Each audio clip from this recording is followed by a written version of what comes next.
प्रिय मित्रों, शुभ संदेश के प्रार्थना के समय में आपका हार्दिक स्वागत और मेरा प्यार भरा शालोम। परमेश्वर के नाम का धन्यवाद हो कि वो हमारे साथ हैं, हमारी मदद और रखवाली करते हैं, हमें सुरक्षित रखते हैं। हम आज अपने पाठ में जाने के पहले प्रार्थना करेंगे। परम प्रधान परमेश्वर पिता, हम आपके आगे अपने सिरों को झुकाते हैं और आपके नाम का धन्यवाद देते हैं। आज का दिन यहोवा ने बनाया है, हम उसमें आनंदित हैं और हमेशा आनंदित रहेंगे, क्योंकि प्रभु जी हम आपके हाथ में हैं। इसलिए परमेश्वर, चाहे तूफान आए या परेशानी आए, परमेश्वर आप सदा हमारे साथ रहते हैं। इसके लिए हम हृदय से आपके नाम का धन्यवाद देते हैं। प्रभु जी, हम तूफान से पीड़ित हर एक इंसान और परिवार को याद करते हैं जिन्होंने अपने प्रियजन को खोया है या परमेश्वर नुकसान उठाया है। प्रभु जी, हम विनती करते हैं, जब रेस्टोरेशन का काम चल रहा है, वापस स्थिति को काबू में लाया जा रहा है, हम विनती करते हैं आप हर अधिकारी और हर काम करने वाले पर अपना नेक और मजबूत हाथ बढ़ा कर रखेंगे, बुद्धि और ज्ञान देंगे कि उन्हें कैसे प्लानिंग करनी है, योजना कैसे बनानी है, कैसे वापस परमेश्वर पिता सारी चीज़ों को काम वहाँ पर करना है। प्रभु जी, हमसे ग्रसित भी हमारे जो श्रोतागण हैं उन सबको आपके सामने याद करते हैं। प्रभु जी, विनती करते हैं हर एक उस इंसान के साथ हो जो परमेश्वर खाने पीने की तकलीफ़ में, बहुत से जन हैं, आर्थिक समस्या से लोग घिरे हुए हैं। परमेश्वर, वातावरण ठीक नहीं है, नाना प्रकार से लोग परेशानी का सामना कर रहे हैं। हर समस्या से उन्हें बाहर निकाल परमेश्वर, छुड़ौती और मुक्ति देने हारा परमेश्वर केवल तू ही है। इसलिए हम अपनी आँखों को तेरी ओर उठाते हैं। परमेश्वर, हमारे मन को एकाग्रित कर ताकि हम तेरी ओर ध्यान दे सकें। परमेश्वर, अपनी सारी परेशानियों को अभी भूल जाएं, क्योंकि तेरा वचन कहता है तुम अपनी सारी चिंताओं का भार मुझ पर डालो, क्योंकि मुझे तुम्हारी चिंता है। प्रभु जी, इसलिए हम अपने सारे भार को तेरे ऊपर डालते हुए और परमेश्वर तेरे वचन पर ध्यान देने के लिए तैयार हैं। और प्रभु जी, हमसे बातें कर, पवित्र आत्मा हमारी अगुवाई कर और होने दे कि जो कुछ हम कहें सुने उसे समझ सकें और उस पर चल सकें। सारी आशीषों के लिए हृदय से धन्यवाद देते हुए प्रभु यीशु मसीह के नाम से प्रार्थना मांगते हैं, सुन और ग्रहण कर। आमीन, आमीन और आमीन। मित्रों, हम किस की ओर मदद के लिए देख सकते हैं? केवल परमेश्वर की ओर हम देख सकते हैं, क्योंकि ये ऐसी चीज़ें हैं जो हमारे बस के बाहर हैं। हम चाह कर भी कुछ नहीं कर सकते। ना हम पानी को रोक सकते हैं, ना बारिश को रोक सकते हैं, ना हवा को रोक सकते हैं। बस बेसहारा होकर, निस्सहाय होकर हम खड़े खड़े देखते रहते हैं। हम कुछ भी नहीं कर सकते हैं। हम सब जो मसीही कहलाते हैं, जो मसीह को जानते हैं, जो परम प्रधान परमेश्वर इस दुनिया के सृष्टिकर्ता को जानते हैं, क्या हमारी नाव में प्रभु यीशु मसीह सो रहा है? अगर वो सो रहा है तो वो समय आ गया है कि हम सबको जागना है और उसे भी जगाना है, क्योंकि यदि हम उसे नहीं जगाएंगे अपने जीवन में तो हमारी नाव डूब जाएगी। हमें उससे प्रार्थना करना है, उससे कहना है, प्रभु हम मरे जाते हैं, हमारी तू सहायता कर। और प्रभु ने जैसे उस दिन उस तूफान को रोका, आज भी जितने तूफान हमारे चारों ओर उठते हुए हम देख रहे हैं, कोरोना हो सकता है, बीमारी हो सकती है, परेशानी हो सकती है, समस्याएं हो सकती हैं, जो कुछ है उन सब को परमेश्वर शांत करने के लिए तैयार है। और हम यहाँ जो हैं, हम आपके लिए, आपके साथ, आपके लिए प्रार्थना करने के लिए तैयार हैं।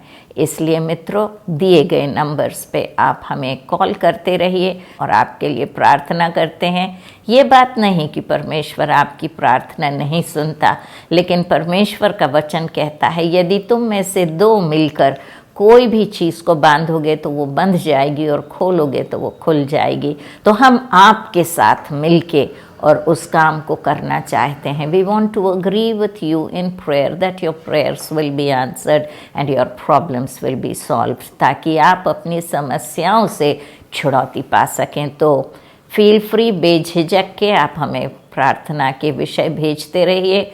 और YouTube पे भी जब आप हमारे प्रोग्राम को देखते हैं तो वहाँ कमेंट सेक्शन में आप अपनी प्रार्थना के रिक्वेस्ट भेज सकते हैं, या जब हम आपका नाम भी वहाँ देखते हैं, आप हालेलुया लिखते हैं, आमेन लिखते हैं, प्रेज द लॉर्ड सिस्टर लिखते हैं, आपके नाम लेकर हम आपके लिए प्रार्थना करते हैं। तो परमेश्वर आपकी परेशानियों से आपको छुड़ौती दे और आपको सदा सुखी रखे। आज जो हम पोर्शन करने जा रहे हैं वो है लूका रचित सुसमाचार, उसका 5वां अध्याय और उसकी 12वीं आयत से आज हम करने जा रहे हैं। ये है कोढ़ के रोगी का चंगा करना। ये मत्ती 8:1-4 में भी पाया जाता है, मरकुस 1 और 40 से 45 में भी पाया जाता है।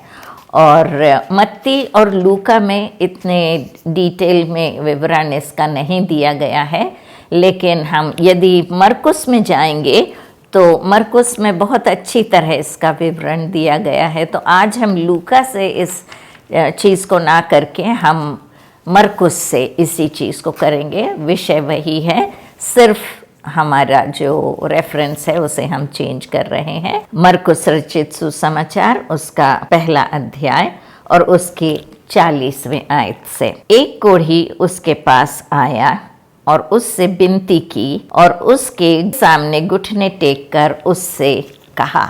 और यदि हम मत्ती रचित सुसमाचार उसके 8वें अध्याय और हम पहले वचन में पढ़ते हैं तो लिखा है, जब वह उस पहाड़ से उतरा तो एक बड़ी भीड़ उसके पीछे हो ली। ये हम कई जगहों में देखते हैं कि भीड़ उसके पीछे हो ली, या भीड़ उसे ढूंढती हुई आ गई, या भीड़ जमा हो गई। जहाँ भी प्रभु यीशु मसीह जाते थे वहाँ पे भीड़ की भीड़ उनके सामने आ जाती थी और उनके पास आके बीमारी के लिए, चंगाई के लिए आती थी, या उसके वचन सुनने के लिए आती थी।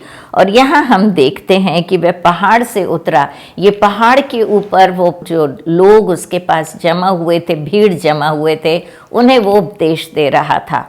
और उपदेश देने के बाद वो नीचे उतर के आता है, और जब वो नीचे आता है तो सारी की सारी भीड़ उसके सामने उसके साथ नीचे आती है। और देखो, एक कोढ़ी ने पास आकर उसे प्रणाम किया और कहा।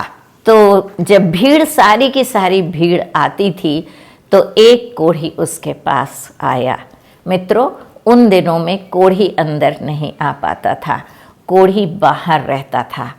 उसको गांव के अंदर आने की इजाज़त नहीं थी, उसे गांव के बाहर रहना पड़ता था और उसे अपना मुंह ढांपे रहना पड़ता था। और वो अशुद्ध अशुद्ध अशुद्ध करके चिल्लाता रहता था ताकि कोई उसके आसपास ना आ जाए या कोई उसे छू ना ले, क्योंकि यदि कोई उसे छू लेता है तो वो अशुद्ध हो जाता है। कोढ़ी किसी को ना छू सकता है और ना कोई कोढ़ी को छू सकता है। अकेला इंसान बाहर, गांव के बाहर रहता। और अभी जब हम देखते हैं जो प्रभु यीशु मसीह यहाँ पर लिखा है कि वो एक कोढ़ी उसके पास आया और उससे विनती करने लगा। नगर में जब प्रभु यीशु मसीह पहाड़ से उतरा और एक जगह से दूसरी जगह जब जा रहा था, भीड़ उसके पीछे आ रही थी और कोढ़ी उसके पास आया। उसने बहुत हिम्मत करी होगी, क्योंकि यदि कोई चाहता तो उसे पत्थरवाह कर सकता था, उसको अंदर आने का परमिशन नहीं था। मैं सोचती हूँ कि प्रभु यीशु मसीह एक गांव से दूसरे गांव जा रहे होंगे और इसलिए वहाँ के आउटस्कर्ट्स में एक गांव से बाहर निकले होंगे और अभी उन्होंने दूसरे गांव में प्रवेश नहीं किया होगा। या लिखा है, एक जगह लिखा है कि एक नगर में, जब प्रभु यीशु मसीह एक नगर में थे, तो जो नगर की एंट्री पे होंगे या बिल्कुल बाहर उसके आउटस्कर्ट्स में होंगे, एक कोढ़ी हिम्मत करके उसके पास आता है, क्योंकि कोढ़ी को किसी के पास आना मना है। एक कोढ़ी उसके पास आया और उससे विनती की। तो कोढ़ी ने आके उससे विनती की। कैसे विनती की? उसके सामने घुटने टेक कर उससे कहा, यदि तू चाहे तो मुझे शुद्ध कर सकता है। ये हम तीनों वर्णन जहाँ देखते हैं मत्ती, मरकुस और लूका में, ये तीनों जगह यही लिखा है, यदि तू चाहे तो मुझे चंगा कर सकता है।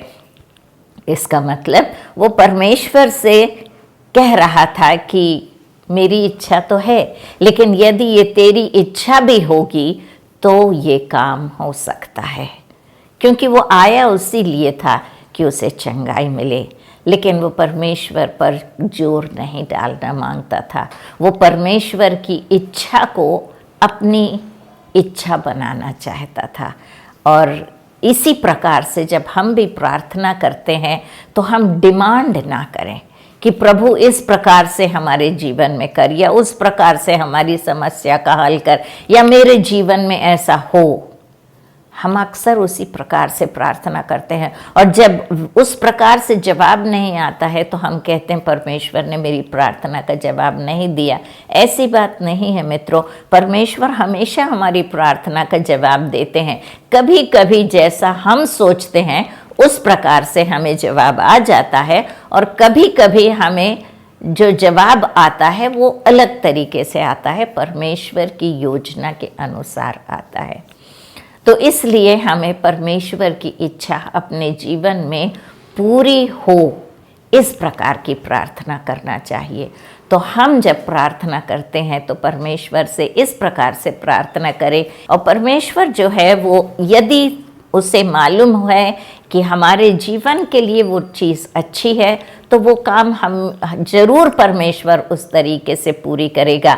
लेकिन यदि परमेश्वर चाहेगा कि उस प्रकार से हमारे जीवन में हमें उससे फ़ायदा नहीं होगा, तो वो अपनी इच्छा अनुसार हमारे जीवन में काम करता है। तो यहाँ हम देखते हैं कि यदि तू चाहे, ये हमारे लिए बहुत ज़रूरी है प्रार्थना में। जब हम प्रार्थना करते हैं तो हम परमेश्वर से कहें तेरी इच्छा पूरी हो। परमेश्वर पिता, यदि तू चाहे, यदि ये तेरी इच्छा है तो ये मेरे जीवन में पूरी हो। घुटने टेके, ही हम्बल्ड हिमसेल्फ, नम्र बना। तो इस प्रकार से ये कोढ़ी जो था उसने परमेश्वर के आगे आके उसकी शिष्टता की। ही वर्शिप्ड जीसस। तो परमेश्वर के सामने आके हम सीधे उससे ये ना कहें कि हमें ये दे दे वो दे दे, नहीं, हम पहले तो आके उसकी शिष्टता करें, हम उसकी आराधना करें, हम उसके नाम की जय जयकार करें, उसके आगे घुटने टेकें, उसके आगे अपने सिरों को झुकाएं, और हम उसे बताएं कि तू महान है, तू परम प्रधान है, तेरे लिए कोई कार्य असंभव नहीं। यदि तू चाहे तो मेरे लिए कुछ भी कर सकता है। ये कोढ़, ये असंभव चीज़ है। उस जमाने में तो असंभव था कि कोई भी कोढ़ी अपने बीमारी से चंगा हो सके। उस समय कोई दवाई नहीं थी, बस एक ही वहाँ उस समय एक ही इलाज था, और वो इलाज था कि वो घर से बाहर रहे और गांव से बाहर रहे। उसे उसके परिवार के साथ रहने का भी हक नहीं था, अकेला रहना पड़ता था। तो इस तरीके से वो आता है और प्रभु से विनती करता है, यदि तू चाहे तो मुझे शुद्ध कर सकता है। उसने उस पर तरस खाकर हाथ बढ़ाया और उसे छू कर कहा, मैं चाहता हूँ तू शुद्ध हो जा। प्रभु यीशु मसीह को उस पर तरस आया। मैं इस बात पर सोच रही थी कि प्रभु यीशु मसीह को उस पर तरस क्यों आया। क्या प्रभु यीशु मसीह ने कोई कोढ़ियों को नहीं देखा था? आते जाते एक गांव से दूसरे गांव, आते वक्त जाते वक्त, दोनों समय में हम वो कोढ़ियों को देखता होगा। कोढ़ी दूर से उसे देखते होंगे, किसी की उसके पास आने की हिम्मत नहीं होती होगी, दूर से ही उसे देखते होंगे, क्योंकि कोढ़ी लोगों से दूर रहते थे। तो प्रभु ने बहुत बार देखा था कोढ़ियों को, लेकिन जब ये कोढ़ी उसके पास आया, इसका मतलब हमें प्रभु के पास आना पड़ता है। दुनिया में बहुत से लोग हैं, लेकिन प्रभु आया है और वो अवेलेबल है। वो हरेक के लिए मुक्तिदाता इस दुनिया में आया, इस जगत में आया, ताकि सारे संसार को मुक्ति दे सके। और सारे लोग दुनिया में भरे पड़े हैं, लेकिन वो खड़ा है, रुका है, कौन उसके पास आएगा। और जो जो उसके पास आता है, चाहे वो कितना ही भयंकर कोढ़ी क्यों ना हो, प्रभु उसे भगाता नहीं, उसे दूर नहीं करता, उसे ये नहीं कहता कि तुझे क्या ये नहीं मालूम कि तू अशुद्ध है और तुझे मेरे पास नहीं आना चाहिए। वो तरस खाता है।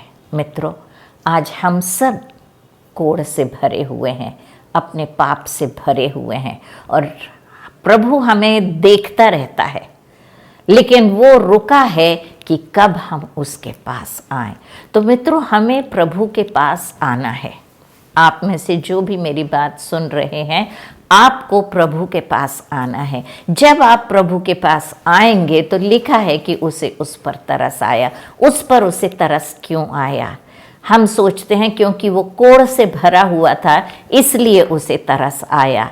नहीं, यदि एक इंसान बहुत बीमार है लेकिन अपने परिवार के साथ है तो उस इंसान पर उतना तरस नहीं आता हमें, क्योंकि सारे लोग उसके चारों तरफ उसकी सेवा टहल करते रहते हैं, उसके साथ बैठते हैं, उससे बातचीत करते हैं, उसकी सेवा करते हैं। जो कुछ उसे ज़रूरी होता है, वो दवाई हो या उसके लिए खाना पीने की हो, उसकी सहूलियत के लिए जो चीज़ सुविधाओं के लिए ज़रूरत होती है, परिवार के जो मेंबर्स रहते, सदस्य रहते, उसकी देखभाल करते रहते हैं। उनकी स्थिति इतनी दयनीय नहीं होती। लेकिन ये इंसान जो ना सिर्फ कोढ़ से भरा हुआ है, लेकिन अपने परिवार से अलग किया गया है, अकेला है, इसलिए प्रभु को उस पर तरस आया कि उसका परिवार होते हुए भी वो बिना परिवार के था।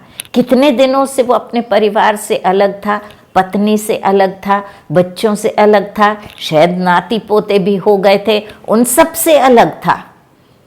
उन्हें देख भी नहीं सकता था क्योंकि गांव के अंदर आ ही नहीं सकता था। और उन दिनों में क्या, आज भी जब कोढ़ी हो जाते हैं तो लोग उन्हें अपने परिवार से अलग कर देते हैं। तो उस प्रकार से उसका जीवन, it was a lonely life, अकेलेपन का जीवन था। मित्रों, आज आप में से कितने जन अकेले हैं? परिवार के होते हुए भी आप अकेले हैं। हाँ, आपके पास पत्नी है, आपके पास पति है, माँ बाप हैं, आपके पास बच्चे हैं, आपके पास नाती पोते हैं, लेकिन फिर भी आप अकेले हैं। और किस कोढ़ ने आपको आपके परिवार से दूर किया है? क्या शराब ने आपको आपके परिवार से दूर किया है? या तो आपकी जो आदतें, बुरी आदतें हैं, जो यहाँ वहाँ आप जुआ खेलने चले जाते हैं, या और कोई शौक आपको आपके परिवार से अलग कर रहा है। ना सिर्फ पुरुष की बात कर रही हूँ मैं, स्त्री की बात कर रही हूँ मैं, बच्चों की बात कर रही हूँ। हर एक इंसान, परिवार में जो इंसान रहता है, एक एक सदस्य से मैं बातें कर रही हूँ। क्या आप अपने परिवार में संगठित हैं? आप अपने परिवार से जुड़े हुए हैं या आप अपने परिवार से अलग हैं? लोग आपको जब देखते हैं तो आप अपने परिवार में जैसे हैं इस प्रकार से नज़र आते हैं, लेकिन आप अपने परिवार से अलग हैं। आपका आपके परिवार से कोई नाता नहीं, पति पत्नी के बीच कोई नाता नहीं, बच्चों और माता पिता के बीच कोई नाता नहीं है, भाई बहनों के बीच में कोई नाता नहीं है। आप दूर दूर होकर अकेले हो गए हैं। क्यों? कौन सी चीज़ है जिसने आपको अलग किया है? कभी कभी हमारी कटुवाणी भी हमें दूसरों से अलग कर देती है। इसलिए हमें सावधान रहना है कि हमको अगर सबके साथ मिल के रहना है तो हमें अपने आप को ऐसे संवारना है कि लोग जब हमारे साथ रहें तो वो खुशी से रह सकें। यहाँ पर प्रभु को उस पर तरस आ गया और उसने अपना हाथ बढ़ाया और उसे छू कर कहा, मैं चाहता हूँ कि तू शुद्ध हो जाए, मैं चाहता हूँ कि तुझे तेरे पाप से छुड़ौती मिले, मैं चाहता हूँ कि ये कोढ़ जिसने तुझे तेरे परिवार से अलग कर दिया है, सारी सोसाइटी समाज से अलग कर दिया है, तू वापस उसमें आ जाए। और तुरंत उसका कोढ़ जाता रहा और वह शुद्ध हो गया। मित्रों, आज भी जब हम किसी भी कारण से, जो हम अपने परिवार से, अपने लोगों से या समाज से अलग हुए, अकेले जी रहे हैं, परमेश्वर आज भी हमें बुला रहा है, कह रहा है, मैं चाहता हूँ कि तू शुद्ध हो जाए, अपने पापों से तेरा शुद्धिकरण हो जाए। और जब हमारे पापों से हम शुद्धिकरण प्राप्त कर लेते हैं, तब परमेश्वर के यहाँ पर लिखा है, और तुरंत उसका कोढ़ जाता रहा। जब प्रभु के मुंह से वो वाणी निकलती है और जब उसके लहू से हम पवित्र होते हैं, जब अपने पापों को हम मान लेते हैं उसके सामने, उस कोढ़ी ने आके मान लिया कि मैं कोढ़ी हूँ और मुझे शुद्धिकरण की ज़रूरत है, और प्रभु ने उसे छुआ। लिखा है छुआ, छूते नहीं थे लेकिन प्रभु ने उसे छुआ। परमेश्वर आपसे प्यार करता है, आप कितनी ही गंदगी से क्यों ना आए, परमेश्वर हाथ बढ़ाकर आपको छुएगा। और लिखा है उसका कोढ़ जाता रहा और वो शुद्ध हो गया। तब उसने उसे चिताकर तुरंत विदा किया और उससे कहा, देख, किसी से कुछ मत कहना, परंतु जाकर अपने आप को याजक को दिखा और अपने शुद्ध होने के विषय में जो कुछ मूसा ने ठहराया है उसे भेंट चढ़ा कि उन पर गवाही हो। तो उसने कहा कि ठीक है, तू ठीक हो गया है, अब किसी से इस विषय में बातें मत कर, तू सीधे याजक के पास जा और याजक के पास जाकर अपने आप को दिखा और जो कुछ चढ़ावा चढ़ाना है उस चढ़ावे को तू चढ़ा और गवाही दे। मित्रों, यदि हमारा परमेश्वर हमारे लिए कोई भी कार्य करता है और जब हमारा परमेश्वर हमें मुक्ति देता है और हमें वो हमारे जीवन में कोई आश्चर्य कर्म करता है, तो हमें गवाही देना ज़रूरी होता है। चढ़ावा जो परमेश्वर के प्रति जो हमें देना है वो हमें देना ज़रूरी होता है। हमें अपना जीवन उसे चढ़ाना होता है कि प्रभु, तूने मेरे जीवन को पवित्र किया, तूने मेरे जीवन को शुद्ध किया, अब इस जीवन को मैं वापस तुझे देता हूँ। और इस प्रकार से अपना जीवन उसे दें। फिर लिखा है, परंतु वह बाहर जाकर इस बात का बहुत प्रचार करने लगा और यहाँ तक फैलाने लगा कि यीशु फिर खुल्लम खुल्ला नगर में ना जा सका, परंतु बाहर जंगली स्थानों में रहा और चारों ओर से लोग उसके पास आते रहे। वो इंसान चुप नहीं रहा। प्रभु ने कहा कि किसी से कुछ मत कहना। हम होते तो कहते, बिल्कुल आप बेफिक्र रहिए, आप नहीं भी बोलते तो हम किसी से कुछ नहीं बोलते।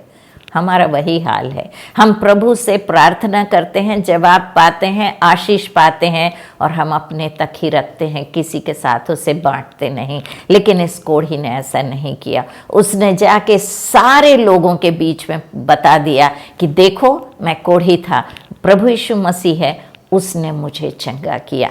और जो जो उसको दिख रहा था, पहले तो मुझे लगता है याजक के पास जाने के बदले वो सीधा गया होगा बाकी कोढ़ियों के पास और उन्हें अपने आप को बताया होगा, देखो मैं चंगा हो गया। उन्होंने अचंभे से कहा होगा, ऐसे कैसे? और उसने सबको प्रभु यीशु मसीह के विषय में बताया होगा। तो मित्रों, हमें दूसरों को प्रभु के बारे में बताना है। जो जो रास्ते में उसको मिला होगा उसने उन्हें अपने आप को बताया होगा। गांव के लोग उसे पहचानते होंगे, अरे कैसे तुम इतने अच्छे हो गए, कैसे तुम्हारी बीमारी चली गई, कैसे तुम्हारा कोढ़ जाता रहा। और उसने सबको बताया कि प्रभु ने मुझे चंगा किया, प्रभु यीशु मसीह ने मुझे चंगा किया। और सबको बताते बताते वो गया। और लिखा है, यहाँ तक उसने प्रचार किया कि प्रभु यीशु मसीह का आना जाना मुश्किल हो गया। खुल्लम खुल्ला वो काम नहीं कर पाए, क्योंकि लिखा है वो जंगली स्थानों में घूमने लगे और भीड़ उनके पास वहाँ भी आने लगी।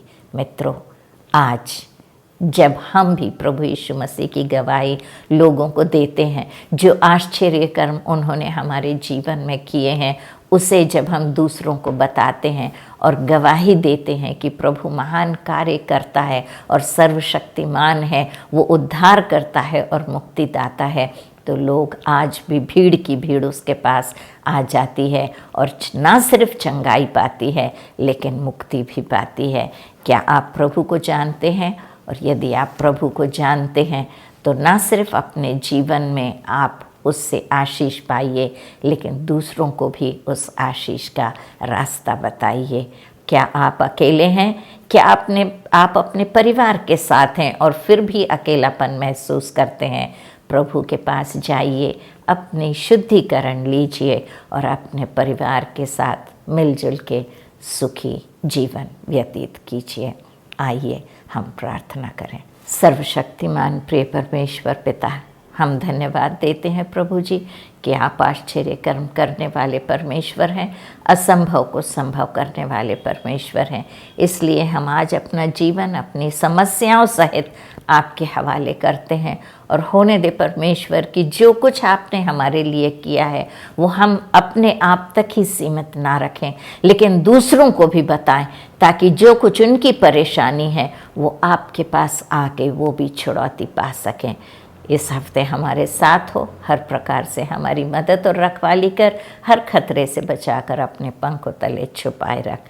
आशीषों के लिए हृदय से धन्यवाद देते हुए प्रभु यीशु मसीह के नाम से प्रार्थना मांगते हैं। सुन और ग्रहण कर।